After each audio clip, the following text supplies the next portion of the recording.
Okay, bassebo ne bannyabo okusinziira nga bwe ndaba ebintu kirabika ebyatulwanya bizzeemu era essaawa yonna yonna bannayuganda musuubire okulaba ku masanyu. Oba oli awo mujjukira omwami seneta omu mu ggwanga erya Amerika eyavaayo n'afukamiza generaali Muhoozi n'atuuka okukola ekintu kye yali takolangako, okola tweet n'amala ne yeetonda. Bassebo ne bannyabo, omusajja alabika azzeemu. Nonno guno simanyi oba gunaggwa this time round, simanyi oba gunaggwa. Ensonga ya Muhoozi generaali okuvaayo naggala omukutu gwa Daily Monitor biyinza obutaggwa bulungi.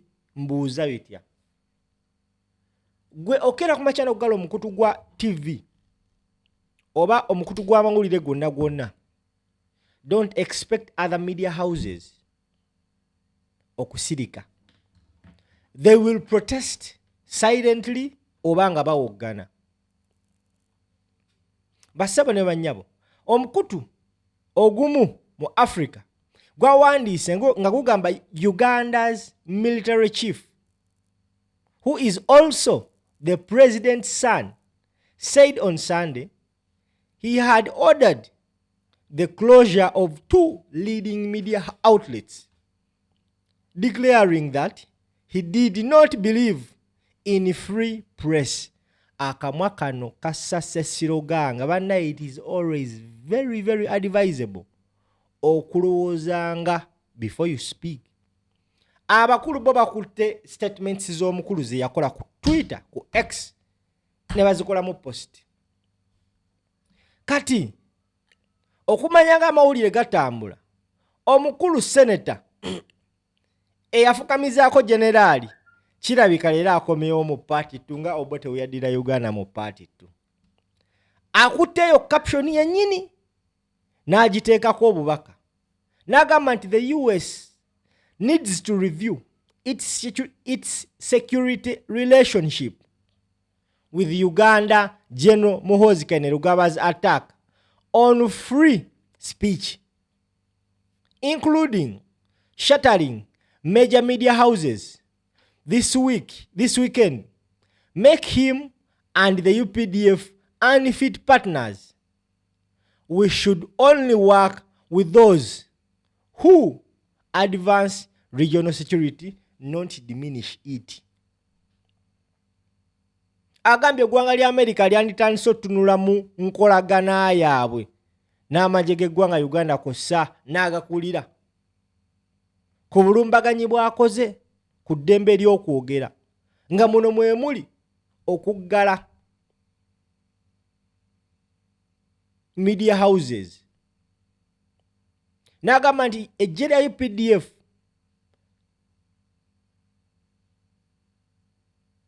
teriri fit kubeera bapartners baabwe, era balina kubanga bakola n'abo bokka bokka abali willing okubanga batambuza ensonga za security wabula nga si kuzoonoona.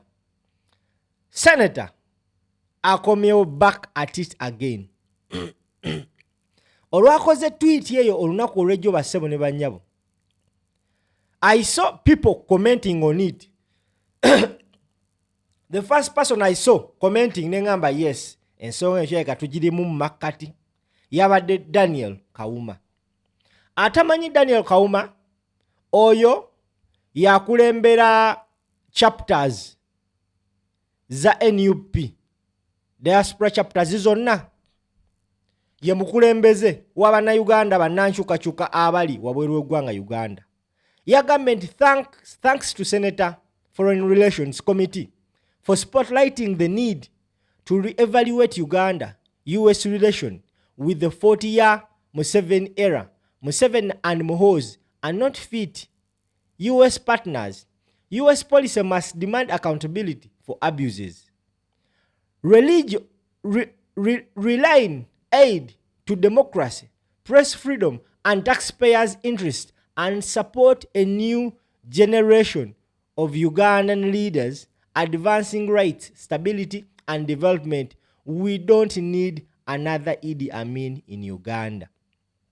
Oyo yakulembera chapters mu Uganda mu diaspora. Oli ajja kuddawo yeebuuze Uganda nayo bagijjako ddiiru ya Amerika. Esalwaki tusobola obbeera ewaffe ne tukola ssente zaffe. Oli ajja kugamba nti bwe bagijjako ddiiru eyo Uganda ebadde efunamu ssente nnyingi mu eyo ddiiru. And someone ask a question, bwe twatandika okufuna ssente ezo eggwanga Uganda lya developinga wa everyday lidobonkana. Oli ajja kugamba bakola mpola mpola. Wabula the main thing as to why UPDF needs this deal, era singa egijjibwako era bannankyukakyuka kye tulina oteekako focus kwe kulabanga bano abakulu ddiiru we bagibwako. Mpadde njogera n'omuntu omu n'aŋŋamba eyo ddiiru Uganda egyetaaga si lwa ssente, oba eyo ddiiru ligimu ya Museveni oba gavumenti ya Museveni oba Museveni agyetaaga si lwa ssente, wabula agyetaaga lwa immunity ne famire ye. Eyo ddiiru yakeera ku makya neefukamiza Muhoozi Kainerugaba neyeegayirira mbu lwaki egyetaaga nti singa Amerika ekeera ku makya neesazaamu ddiiru eyo negamba mwe situkyasobola kukola nammwe, kiba kitegeeza tekyalina nkolagana n'emu n'amagye gaggwanga Uganda. Awo obanga General Muhoozi Kainerugaba omulesa atambule eka mu kibuga Kampala nga talina yadde mmundu, talina yadde omukuumi, I dare him to do that. Muhoozi n'ayita mu kibuga wakati nga talina mukuumi yadde n'omu. I think he has never done that in his life. Kakyanga azaalibwa. Awo America esobola n'okukera ku makya n'emukima because badictator n'ababakolera basobola okufugira almost 20 years ng'ayina emisango naye nga teri amukwatako, atambula because of the immunity eba esayiningiddwa mu bantu abasinga tontambaala sikutambaala. Naye singa enkolagana yaabwe evaawo pa kyekino ekintu kyakulanya kyabadde ng'agoberera agamba nti ffe tetwagala mutugireko musajja oyo, mumugyeko support ne ssente ze mumuwa z'akozesa